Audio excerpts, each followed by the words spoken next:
Bismillahirrahmanirrahim. Assalamualaikum warahmatullahi wabarakatuh.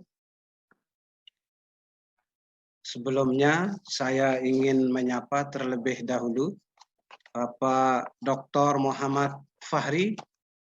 Apakah sudah bergabung? Oke, siap. Terima kasih Pak Dr. Ibahan, siap. Baik. Kemudian Bapak Dr. Wasehudin MSI sudah bergabung juga. Halo Pak Wasehudin. Beliau tidak ada di yang mungkin sedang keluar ya. Ini beliau. Baik, Bapak Ibu beserta semuanya, segera kita mulai acara kita pada pagi ini. Bismillah, alhamdulillahirrahmanirrahim, wassalatu wassalamu ala asyrofil anbiya'i wal mursalin, sayyidina Muhammadin wa ala alihi wa sahbihi ajma'in, amma ba'du. Marilah pertama-tama kita memanjatkan puji syukur kehadirat Allah Subhanahu wa taala yang telah memberikan kita kesehatan dan kesempatan sehingga kita bisa bertemu ya dalam rangka silaturahmi akademik pada pagi hari ini, yakni webinar diseminasi hasil disertasi mahasiswa program studi pendidikan agama Islam, program doktor. Selanjutnya salawat dan salam semoga tetap tercurahkan pada junjungan kita Nabi Muhammad SAW yang telah membimbing kita ke jalan yang benar. Yang saya hormati Bapak Dr. Wasehudin MSI selaku pembahas pertama. Selamat bergabung, Pak. Terima kasih sudah bergabung. Kemudian yang kedua yang kami hormati pula Bapak Dr. Haji Muhammad Fahri MPD selaku pembahas dua. Selamat datang dan bergabung juga Pak Dr. Fahri. Kita secara tentang hasil penelitian selanjutnya Bapak Ibu peserta webinar kita akan mendengarkan respon dan tanggapan baik itu berupa saran, komentar, masukan dan para pembahas kita pada kesempatan ini. Untuk pertama kita berikan kesempatan pada Pak memberikan respon. Silakan Pak. Saya dulu ya. Oke. Bismillahirrahmanirrahim. Assalamualaikum warahmatullahi wabarakatuh.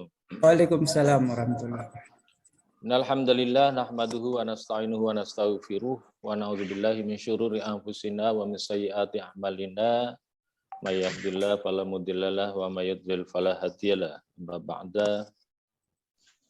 Yang sama-sama kita hormati Pak Direktur Pascasarjana yang dalam hal ini beliau sedang melaksanakan tugas mulia, tugas suci untuk melaksanakan rukun Islam yang kelima. Semoga senantiasa mendapatkan haji yang mabrur dan dimudahkan segala urusannya. Yang sama-sama kita hormati Bapak Profesor Muhammad Abdul Nasir Baijdi, beliau selaku Wakil Direktur. Kebetulan beliau juga sedang ada tugas yang sehingganya tidak bisa berkenan hadir pada kesempatan yang sangat mulia ini.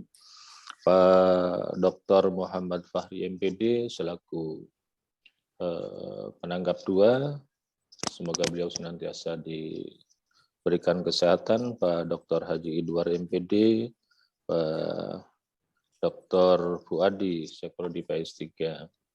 Alhamdulillah, marilah kita sama-sama panjatkan puji syukur kehadirat Allah Subhanahu wa taala yang mana pada pagi hari ini tepatnya di Banten jam 8.43 kita senantiasa bisa bermuajahah by Zoom dalam rangka sama-sama belajar terkait dengan disertasi Saudara Promovendus. Saudara Promovendus itu nampaknya bagian dari orang yang mendapatkan keberkahan dengan adanya tragedi gempa 13 Agustus 2018. Itu wasilah gempa yang ada di Lombok itu tanggal 13 Agustus 2018. Saudara tentang hasil selanjutnya Bapak Ibu kita akan mendengarkan respon dan tanggapan baik itu berupa saran, komentar, masukan dan para pembahas kita pada kesempatan ini. Untuk pertama kita berikan kesempatan pada Pak memberikan respon. Silakan Pak. Saya dulu ya. Oke. Bismillahirrahmanirrahim. Assalamualaikum warahmatullahi wabarakatuh. Waalaikumsalam warahmatullahi wabarakatuh. Alhamdulillah nahmaduhu wa nasta'inuhu wa nastaghfiruh wa na'udzubillahi min syururi anfusina wa min sayyiati a'malina may yahdihillahu fala mudhillalah wa may yudhlil fala hadiyalah. Amma ba'da. Yang sama-sama kita hormati Pak Direktur Pascasarjana yang dalam hal ini beliau sedang melaksanakan tugas mulia, tugas suci untuk melaksanakan rukun Islam yang kelima. Semoga senantiasa mendapatkan haji yang mabrur dan dimudahkan segala urusannya. Yang sama-sama kita hormati Bapak Profesor Muhammad Abdul Nasir Baijni, beliau selaku Wakil Direktur. Kebetulan beliau juga sedang ada tugas yang sehingganya tidak bisa berkenan hadir pada kesempatan yang sangat mulia ini. Pak Dr. Muhammad Fahri MPD selaku penanggap 2, semoga beliau senantiasa diberikan kesehatan. Pak Dr. Haji Idwar MPD, Pak Dr. Fuadi Seprodi PS3.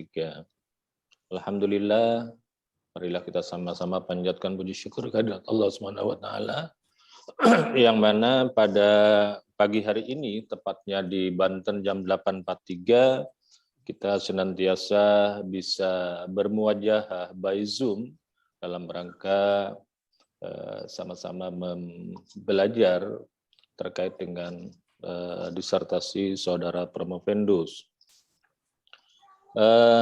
Saudara Promovendus itu nampaknya bagian dari orang yang mendapatkan keberkahan dengan adanya tragedi gempa 13 Agustus 2018. Itu wasilah gempa yang ada di Lombok itu tanggal 13 Agustus 2018. Nampaknya dalam minggu-minggu ini, bulan ini, Promovendus akan mendapatkan keberkahan, mendapatkan gelar doktor. Itu yang pertama. Dan saya ucapkan selamat dengan jerih payah, yang dalam bahasa saya sederhana ketika menyelesaikan disertasi itu tentunya berdarah-darah, tidak sedikit waktu yang diluangkan, tidak sedikit tenaga yang difokuskan, tidak sedikit juga materi yang dipersiapkan dalam rangka menyempurnakan beberapa disertasi. Nah, terkait dengan judul ini sangat menarik dan insya Allah ini bersifat orisinal. Pengaruh dukungan sosial, kebersyukuran, dan kecerdasan emosional terhadap resiliensi orang tua dalam menyekolahkan anaknya pasca gempa di Kabupaten Lombok Utara. Jika kita melihat dari judul ini, maka judul ini akan menggunakan pendekatan ataupun teknik kuantitatif. Tapi saya bisa melihat dari, pertama saya bisa melihat dari sisi latar belakang masalah. Bila latar belakang masalah Pak Haji Idwar itu saya melihat masih belum tuntas. Kenapa saya katakan belum tuntas? Karena di latar belakang masalah itu malah ada bukannya terjadi gap antara teori Dasein dengan Dasolen, malah ada kecenderungan hipotesis dari pembahasan sementara. Lihat di halaman 9 sampai dengan halaman 12 itu. Jadi ini adalah jadi temuan-temuan yang semacam ini di halaman 9 sampai 12 ini idealnya itu masuk pada pembahasan, bukan pada latar belakang masalah. Saya bacakan misalkan ini. Berdasarkan hasil observasi peneliti diketahui bahwa orang tua yang terdampak bencana gempa bumi yang terjadi di Lombok Kabupaten Utara menunjukkan sebagian besar mampu bangkit. Nah, kalau itu sudah dijustifikasi di latar belakang masalah, sebenarnya ini tidak perlu diteliti, Pak. Karena itu sudah dijelaskan oleh Bapak di latar belakang masalah ya. Itu. Nah, oleh karenanya, apa sih isi latar belakang masalah itu? Saya bisa melihat begini. Isi di latar belakang masalah itu adalah adanya teori dan fakta yang ada itu terjadi gap. Maka antara teori dengan fakta yang ada itu terjadilah sebuah pernikahan yang akan melahirkan rumusan masalah. Begitu. Jadi gap antara fakta dengan teori itu nanti akan melahirkan sebuah rumusan masalah. Nah, nanti dari rumusan masalah itu nanti akan dijabarkan apakah menggunakan metode yang disesuaikan dan teori yang terkait itu, dan akan dijabarkan secara tuntas dan lugas pada bab 4 di pembahasan. Nah, begitu. Itu yang pertama ya. Yang kedua, sebelum saya lebih jauh juga, saya akan lihat di abstrak, Pak. Di abstrak yang Bapak tulis. Di abstrak itu ada dua, ini sebenarnya sudah benar abstraknya, cuman cara penempatannya yang masih kurang tepat. Artinya begini, di abstrak itu istinya adalah tidak boleh keluar dari kaidah-kaidah IMRAR. IMRAR itu artinya adalah introduction, method, result, and diskusi. Ya. Nah, di metode itu kenapa mesti dicampur temuan Bapak? Nah, begitu. Seperti halnya dengan masuk di dalam alinea metode misalkan. Hasil dari penelitian ini menunjukkan ada pengaruh. Nah, kalau hasil penelitian ini menjadi pengaruh, itu sebaiknya ada dalam pembahasan, result and discussion. Jadi metodenya itu adalah cukup pada penelitian ini menggunakan metode kualitatif asosiatif, tekniknya bla bla bla sampai dengan regresi linear berganda, itu saja. Jadi nanti dari hasil penelitian ini ditarik ke bawah, dan itu sehingga menjadi 3 paragraf. Dan itu adalah kaidah dalam pembuatan abstrak. Jadi IMRAR itu tidak boleh keluar dari IMRAR. Introduction, method, result, and discussion. Itu. Nah, yang berikutnya adalah terkait dengan landasan teori. Nah, terkait dengan landasan teori ini, saya belum menemukan partisi dari sebuah teori yang Bapak gunakan. Misalkan begini, saya belum bisa menemukan itu. Grand teori sebagai teori utama atau teori dasar yang terkait dengan bidang keilmuan penelitian Bapak itu seperti apa? Kan idealnya begini, dalam sebuah disertasi itu tidak boleh teori menjadi menggantung, tetapi teori itu harus menjadi jelas. Ada grand teori, ada middle teori, dan ada aplikatif teori, atau nama istilah lain sering disebut juga applied teori, atau juga sering disebut dengan teori minor begitu, aplikatif teori itu. Seperti contoh begini, Pak. Kalau kita membahas misalkan pengaruh kepemimpinan kepala madrasah dalam meningkatkan kompetensi guru, gitu. Nah, maka grand teorinya itu adalah grand teori yang terkait dengan manajemen. Artinya dari sisi manajemen itu nanti dijabarkan definisinya seperti apa, teori dan fungsinya juga seperti apa, dan lain-lain. Nah, aplikatif teorinya adalah tentang kompetensi dan kinerja guru.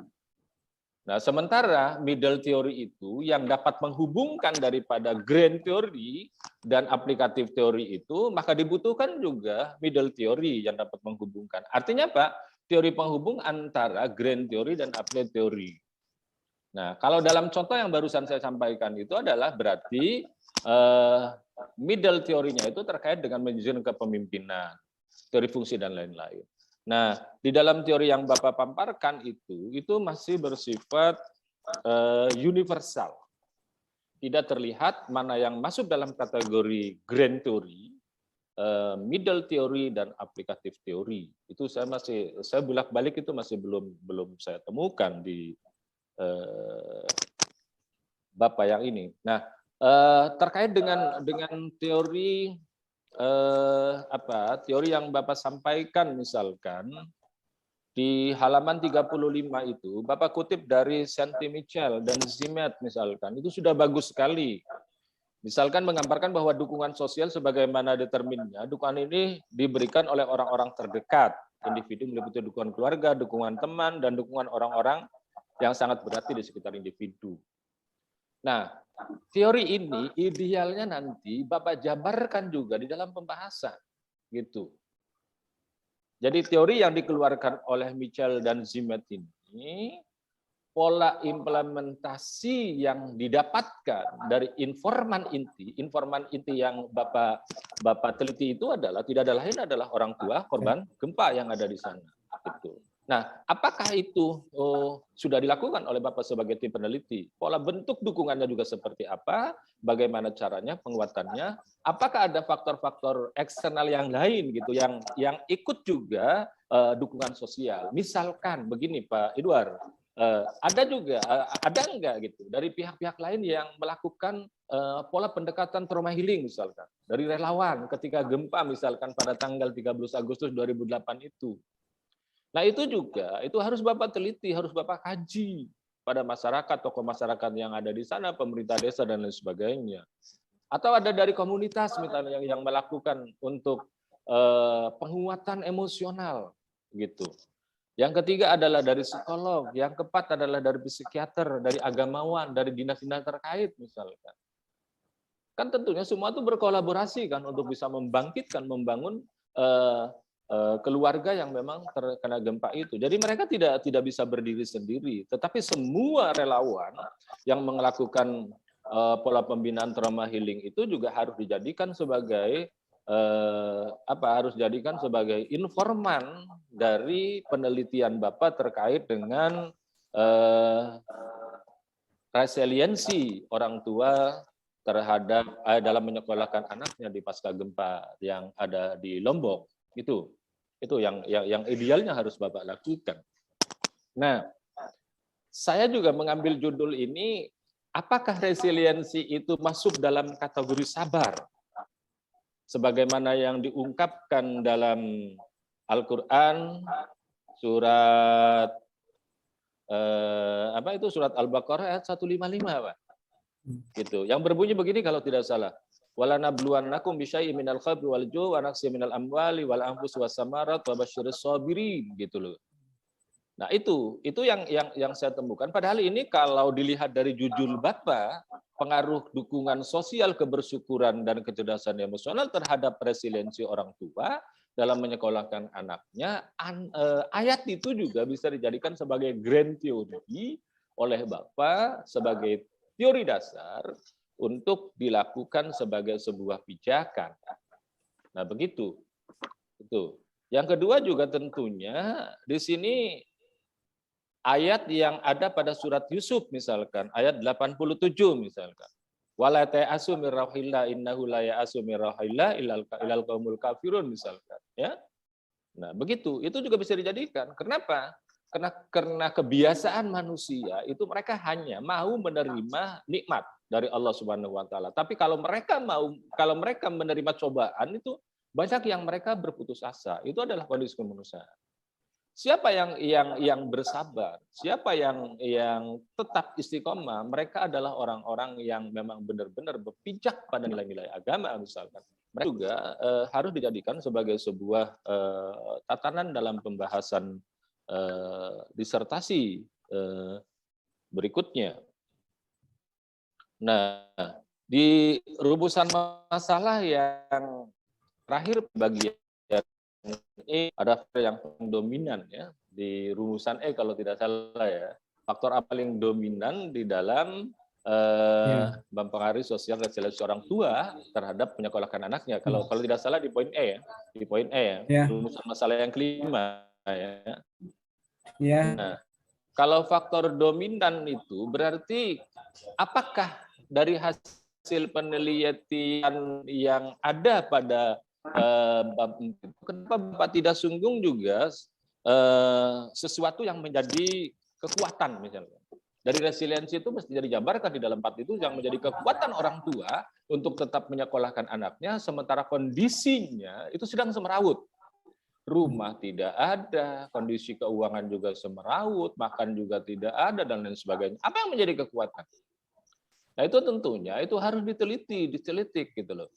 Yang kedua juga dari sisi kelemahan. Dalam kondisi yang semacam itu gitu, Bapak juga harus cari itu kelemahan-kelemahannya. Yang ketiga adalah Bapak harus cari juga peluangnya atau yang disebut dengan opportunity, dan yang keempat adalah ancamannya juga Bapak harus gali. Artinya ancamannya kalau orang tua tetap meratapi apa yang ia alami pada saat itu dan tidak menyekolahkan anaknya, Bapak bisa bayangkan generasi saudara-saudara kita yang ada di Lombok misalkan 10-20 tahun yang akan datang misalkan. Gitu. Nah, inilah yang perlu juga dibedah secara tuntas di dalam pembahasan.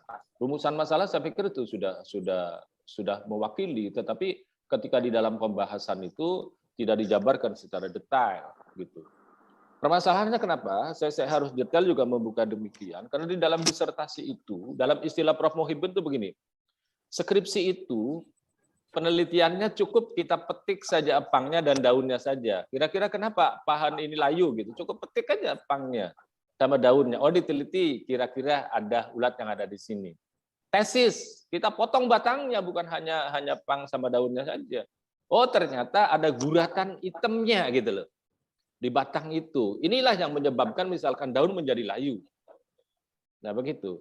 Nah, untuk disertasi bukan hanya sebatas memetik ranting dan daunnya sampai dengan batangnya, tetapi bagaimana disertasi juga ikut mencongkel sampai dengan ke akarnya. Jangan-jangan terjadinya guratan hitam misalkan di batang sampai berimbas kepada ranting dan daun itu, akarnya juga bermasalah. Nah, begitu. Congkel juga akarnya. Setelah dicongkel akarnya ternyata, oh iya ternyata di dalam akarnya itu juga misalkan banyak ulat sehingga akarnya tidak subur, banyak virus dan lain sebagainya. Nah begitu. Itulah pentingnya kajian disertasi yang dilakukan secara universal dan menyeluruh begitu. Oke, itu saja barangkali sekedar masukan. Saya ucapkan selamat kepada Bapak Inwal selaku Promovendus. Semoga ke depan menjadi sesuatu yang sangat berguna, dan saya ucapkan terima kasih juga kepada Lembaga UIN Mataram yang telah mempercayakan kepada UIN Banten untuk sama-sama berkontribusi dalam rangka saling watawasobil haqi watawasobil sober. Demikian yang bisa saya sampaikan. Wallahul muwaffiq ila aqwamit thoriq. Assalamualaikum warahmatullahi wabarakatuh. Waalaikumsalam. Waalaikumsalam warahmatullahi wabarakatuh. Selanjutnya kami berikan kepada saudara untuk berikan feedback balik terhadap apa yang sudah disampaikan oleh pembahasan pertama tadi. Baik. Silakan. Baik, terima kasih Pak Dokter atas masukan sarannya.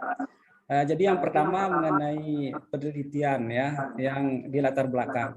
Jadi penelitian yang di latar belakang itu sebenarnya itu adalah penelitian terdahulu kita. Jadi sebelum kita melakukan penelitian di kuantitatif itu, kita ingin melihat dulu gambaran bagaimana lokasi yang kita teliti, bagaimana dengan subjek yang akan kita teliti. Sehingga kita observasi awal dulu dengan melihat bagaimana keadaan orang tua siswa atau individu korban bencana di sini.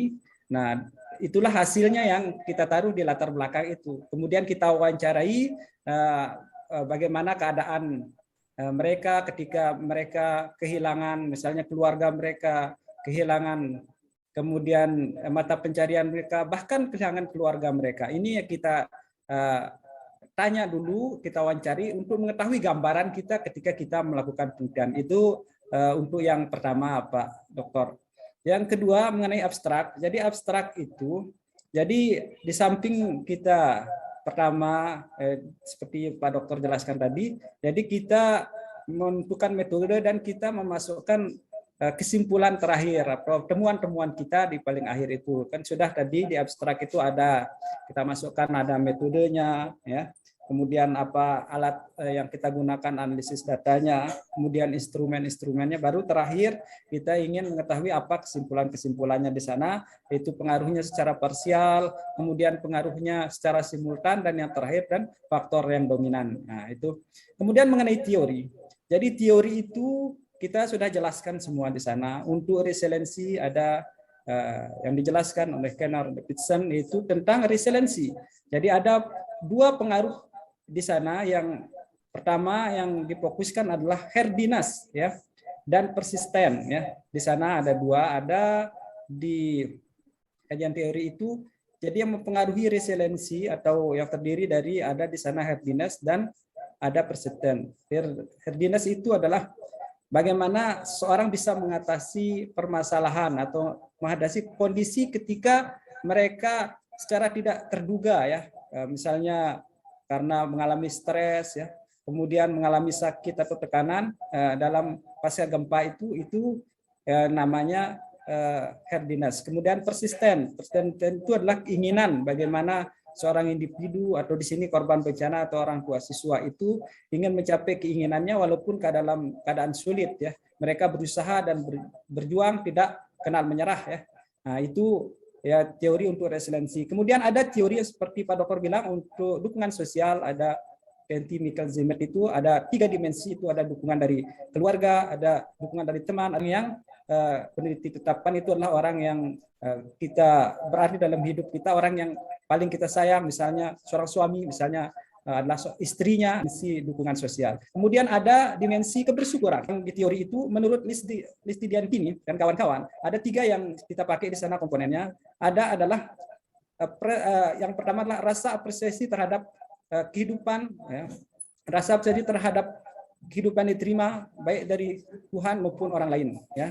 Yang kedua adalah perasaan positif terhadap kehidupan yang dimiliki. Misalnya dia tidak merasa kekurangan dengan apa yang dimilikinya, dia merasa cukup dengan keadaannya, walaupun bertindak positif sebagai ekspresi dari perasaan positif dan apresiasi yang dimiliki. Nah, ini tindakan-tindakan yang dilakukan, misalnya dia dengan cara beribadah kepada Allah, dengan taat, kemudian dia banyak zikir kepada Allah ya. Inilah cara-cara 3 komponen yang kita pakai ya menurut Listidian dan kawan-kawan di dalam penelitian ini. Jadi ada 3 komponennya yang untuk yang kebersyukuran. Dan yang terakhir yang digunakan atau yang dipakai oleh John Mayer dan Peter Slovi ya. Itu ada 4. Itu pertama persepsi terhadap emosi, pengelolaan emosi diri, dan dan kemudian memahami emosi orang lain dan manajemen emosi. Itu teori yang kita gunakan, yang kita aplikasikan kemudian di dalam angket atau pernyataan itu. Nah, sehingga kita menemukan hasilnya seperti di dalam pembahasan itu dan kesimpulan itu. Itu yang bisa kita jelaskan, Pak Dokter. Terima kasih, itu saja. Baiklah, para peserta webinar. Selanjutnya kita akan dengarkan respon dan tanggapan dari pembahas kedua kepada Bapak Dr. Haji Muhammad Fahri MPD. Silakan Pak.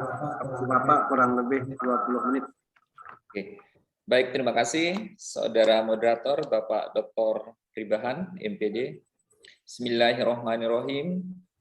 Alhamdulillahirabbil alamin wassalatu wassalamu ala asrofil anbiya'i wal mursalin sayyidina Muhammadin wa ala alihi washabbihi ajmain, amma ba'du.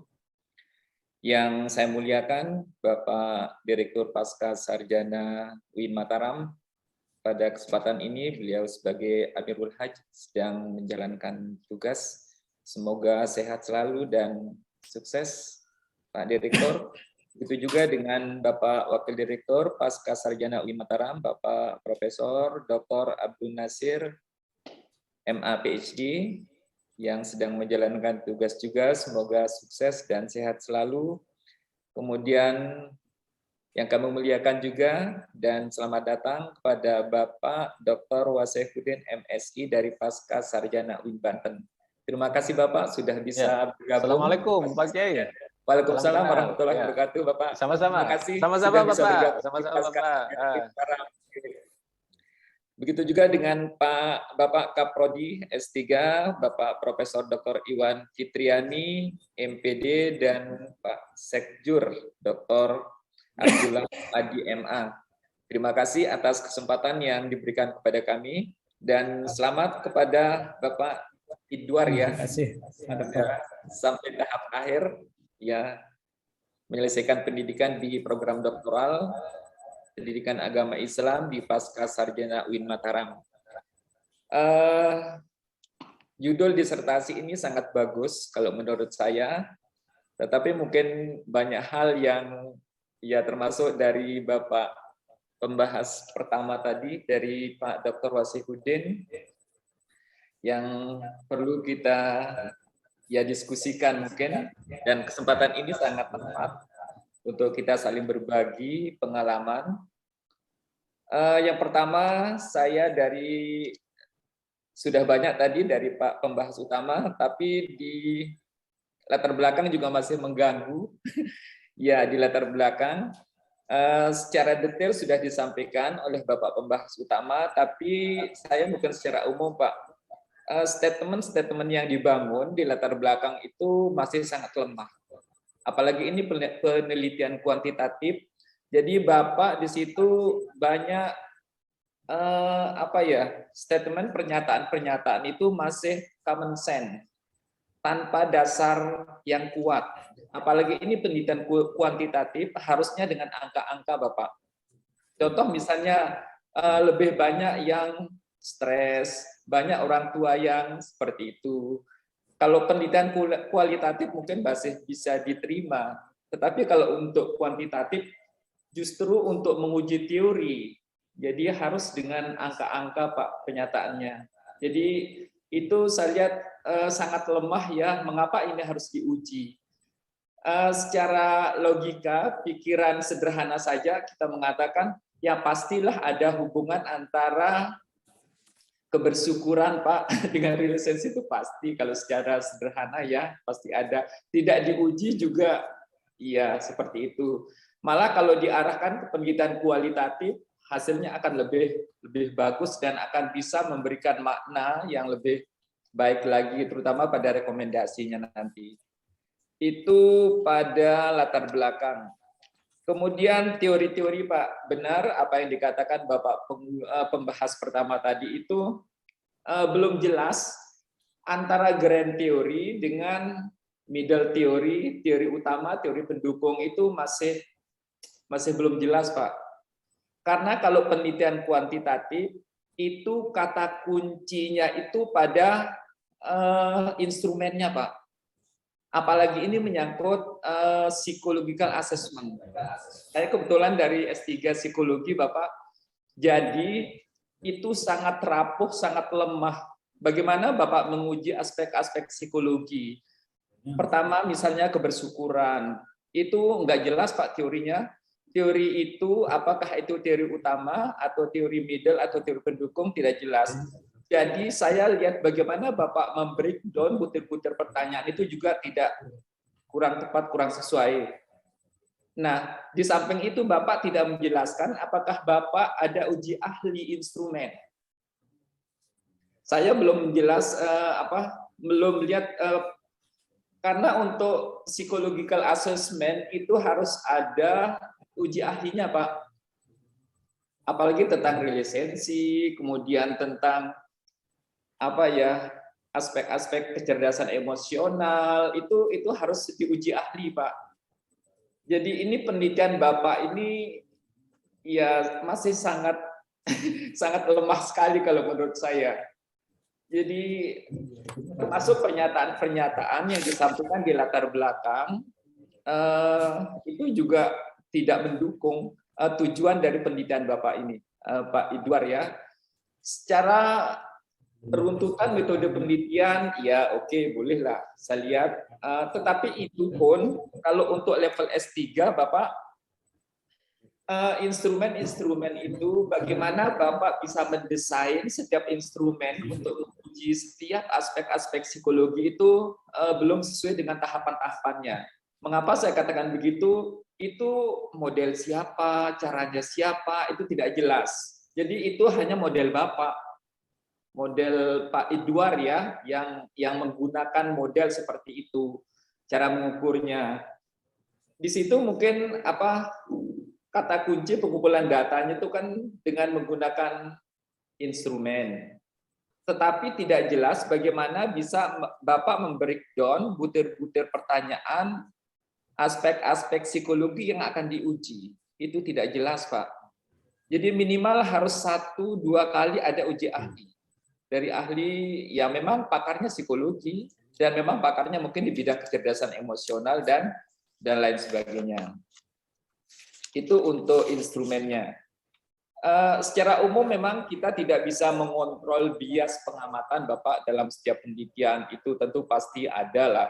Kalau ini banyak bias-biasnya mungkin ya tidak juga sih, tetapi mengontrol bias pengamatan itu tidak dapat dieliminasi, Pak. Tetapi dapat dikurangi dengan beberapa cara. Misalnya seperti itu tadi, harus ada uji instrumennya, kemudian harus setelah Bapak uji instrumennya, kemudian Bapak revisi, perbaiki lagi. Dari malah sebenarnya ya mohon maaf ini saya sampaikan, kalau waktu gempa kemarin saya dari Himpunan Psikologi Indonesia itu anak juga, Pak. Jadi nah, alat tes Bapak ini tidak jelas, Pak. Memang di sini ada juga yang alat tesnya itu menggunakan kecerdasan emosional, tetapi saya lihat di daftar pustakanya itu ini dari bukunya siapa. Mungkin kalau kecerdasan emosional ya saya punyanya Goldman mungkin, tapi boleh yang lain juga tidak apa-apa. Tapi saya lihat ini dari teori siapa, dan apakah itu teori utama dan itu teori pendukung, itu belum jelas. Malah kalau bisa, kalau menurut saya sebenarnya Bapak bisa mengambil data kemarin di HIMSI ETB itu lengkap, Pak. Tesnya dulu sampai sejauh mana tingkat keparahan ya, aspek-aspek psikologi anak-anak ini menghadapi beberapa kali itu dites lagi. Jadi ternyata memang tidak ada yang terdampak trauma, Pak. Seperti itu. Nah, ini kan kalau ini agak beda sedikit ya. Ketika baru masih hangat-hangatnya gempa pun setelah dilakukan trauma healing ternyata memang tidak ada yang sampai. Dan biasanya kita melakukan tes itu setelah 40 hari peristiwa terjadi. Setelah 40 hari, ya 30-40 hari lah. Jadi itu bisa dilakukan tes-tes. Itu masukan yang sangat substansi kalau menurut saya Pak Haji Idhar pada psychological assessment, pada tes-tes psikologinya. Kalau secara aturan metode penelitian kuantitatif ya sudah inilah terpenuhi menurut saya, tetapi latar belakang harus ini lagi lebih tajam lagi, kemudian teori-teori harus lebih tidak tajam, teorinya tidak tepat juga, apalagi ini kuantitatif, ini kita menganggap sudah seperti itu pengaruhnya, tidak juga, Pak. Malah kalau bisa, kalau kualitatif akan lebih bermakna dia. Membreakdown butir-butir pertanyaan pada aspek psikologi itu juga menurut saya masih sangat mengambang. Teorinya siapa, bagaimana. Nah, itu bisa saja, tetapi harus ada rekomendasi dari uji ahli tes psikologi. Kalau menurut saya, apalagi ini levelnya S3. Di situ tidak ada. Bapak menjelaskan bahwa tes ini dilakukan oleh uji ahli ini siapa, pada tahap ini siapa, seperti itu tidak ada. Jadi itu mungkin apa yang sangat krusial kalau menurut saya, Pak, sangat penting ya, apalagi untuk level disertasi itu sangat penting. Ya, selanjutnya saya kira sudah sesuai lah kalau untuk tahapan-tahapan penelitian kuantitatif untuk uji-uji teori itu saya kira sudah ya. Saya kira begitu Pak Haji Idhar, saya tidak bisa terlalu banyak karena kalau saya uraikan lebih detail setiap aspek psikologi yang akan diukur itu panjang, Pak, panjang ceritanya. Misalnya dari variabel ini bagaimana membreakdown-nya, mengapa seperti itu kan ya lama sekali. Jadi secara umum saja. Jadi teori Bapak masih rapuh, jadi hasilnya pun belum apa ya, kalau menurut saya kelihatan, tetapi ini ya baguslah ada usaha untuk mengkaji. Maksudnya begini Pak, jadi untuk peneliti-peneliti selanjutnya juga, apalagi yang aspek-aspek psikologi, mungkin perlu lebih banyak berdiskusi lagi Pak. Itu menurut saya. Jadi supaya masukannya itu lebih banyak lagi. Karena ya saya kira bukan hanya penelitian psikologi ya, penelitian yang lain pun saya kira ada uji instrumen juga Pak. Ada prariset, ya prariset di sini ada, tapi prariset Bapak itu hanya common sense, Pak.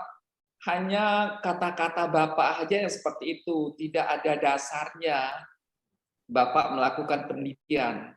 Jadi ada sekian yang ini, sekian yang bersyukur, sekian, ya lebih banyak yang bersyukur itu ya tidak kuat Pak, pernyataan-pernyataan yang ada di latar belakang. Saya kira itu, terima kasih dan selamat kepada Pak Haji Idwar. Assalamualaikum warahmatullahi wabarakatuh. Assalamualaikum warahmatullahi wabarakatuh. Terima kasih kepada Bapak Dr. Muhammad Fahri. Selanjutnya, saudara kesempatan untuk memberikan. Baik, terima kasih Pak Dokter atas masukan dan sarannya.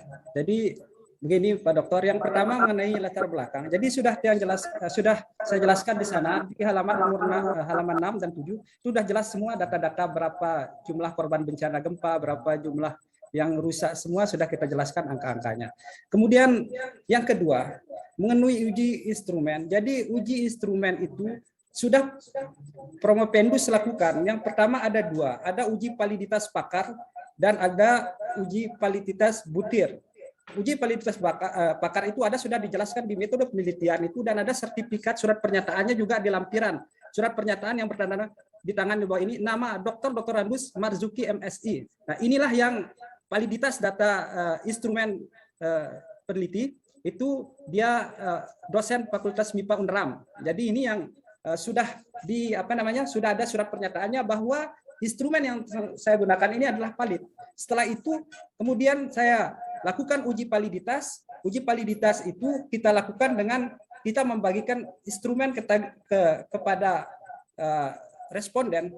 Jadi penelitian itu jadi tempatnya 30 orang responden. Nah, di sana baru kita uji validitasnya, ada hasil-hasilnya juga lengkap di sana. Di sana apabila datanya R-nya lebih besar ya dari R tabel, maka data itu dikatakan valid.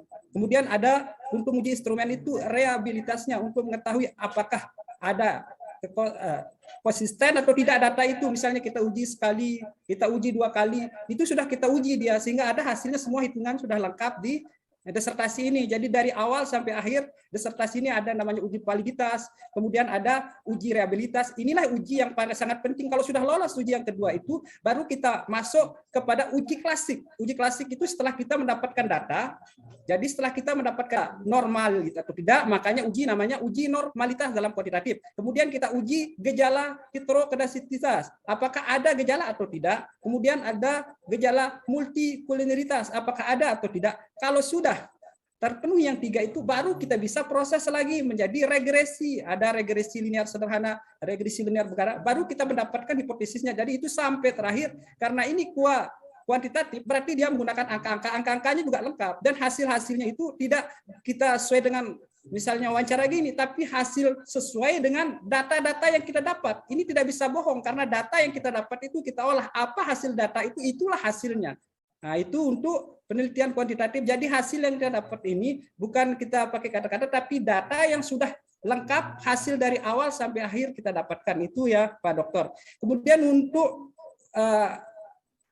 desain untuk untuk mengenai teori apa yang digunakan untuk kecerdasan emosional. Tadi sudah Promopendus jelaskan bahwa teori yang Promopendus gunakan adalah teori faktor-faktor yang Slopi-Mayer atau yang digunakan oleh Peter Slopi atau John Mayer dan Peter Slopi itu ada 4 ya untuk untuk kecerdasan emosional. Yang pertama itu adalah persepsi terhadap emosi. Ini ada pengukurannya, ada sudah kita jelaskan juga di sana, sudah lengkap dia item-item dalam kuesionernya. Kemudian ada persepsi, pengelolaan emosi, ya, pengelolaan emosi diri, kemudian memahami emosi orang lain, dan manajemen emosi. Ada 4 ini yang kita pakai untuk mengukur kecerdasan emosi. Karena pertama kali yang menemukan kecerdasan emosional itu adalah Slopi dan Mayer, itu adalah seorang profesor yang namanya John Mayer dan Peter Slopi. Daniel Goleman ini. Makanya kita menggunakan yang John Mayer dan Peter Slopi. Itu saja mungkin tanggapan. Terima kasih. Terima kasih. Bapak Ibu peserta webinar, kita sudah sampai pada ujung acara. Sebelum acara webinar ini kami tutup, izinkan kami menyampaikan terima kasih yang sebesar-besarnya kepada kedua pembahas yang sudah memberikan banyak komentar, saran, dan masukan buat disertasi saudara Iswar. Mudah-mudahan ini sebagai bahan sekali lagi untuk menjadikan disertasi ini menjadi lebih baik. Sedianya acara ini akan ditutup oleh Pak Tio, ya, masing-masing ada urusan, ya, dan kita sama-sama tutup acara ini dengan sama-sama baca hamdalah. Alhamdulillah. Kita akan langsung kepada webinar yang kedua, ya, nanti adalah bisa sebagai pemula. Demikian Bapak Ibu peserta webinar, sekali lagi sekian, terima kasih. Assalamualaikum warahmatullahi wabarakatuh. Assalamualaikum warahmatullahi wabarakatuh. Waalaikumsalam warahmatullahi wabarakatuh. Sama-sama. Terima kasih Pak Dokter. Terima kasih Pak Dr. Syudim, Dr. Fahri. Pak Fahri, Terima kasih, Mas Unat. Pak Prodi. Mohon maaf saya live ini ya ada sidang. Terima kasih. Terima kasih. Salam ke semua Pasca Sarjana UIN Banten. Webinar ini. Ya. Ditunggu mainnya di UIN Banten, Pak Fahri. Insyaallah. Oke. Assalamualaikum warahmatullahi wabarakatuh.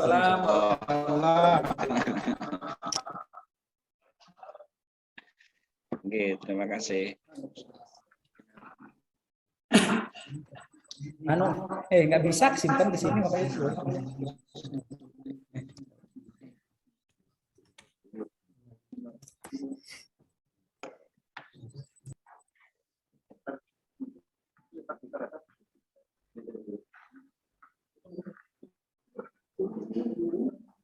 Selamat Pak Haji Dua.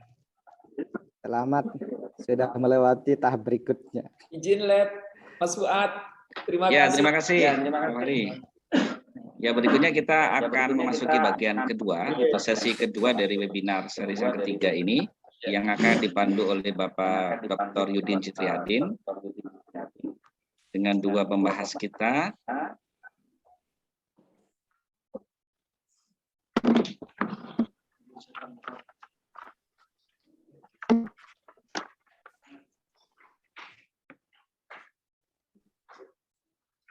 Ya, pembahasnya adalah Bapak Profesor Sarifuddin Sabda. Sudah bergabung, Prof. Assalamualaikum, Prof. Sarifuddin.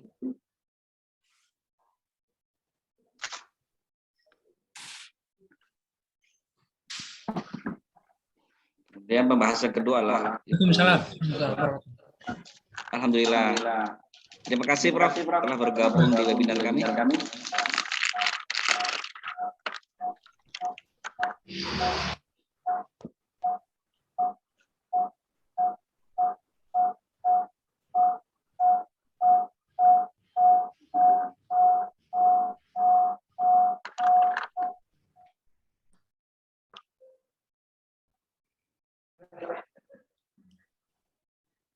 Ya, berikutnya pembahas kedua nanti adalah Ibu Dr. Faizah. Alhamdulillah. Assalamualaikum Ibu Dr. Faizah, sudah bergabung?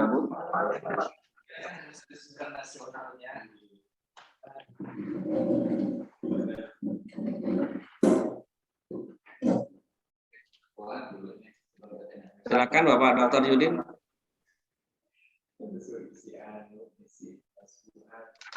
Baik, terima kasih Pak Dr. Fuad. Bismillahirrahmanirrahim. Assalamualaikum warahmatullahi wabarakatuh.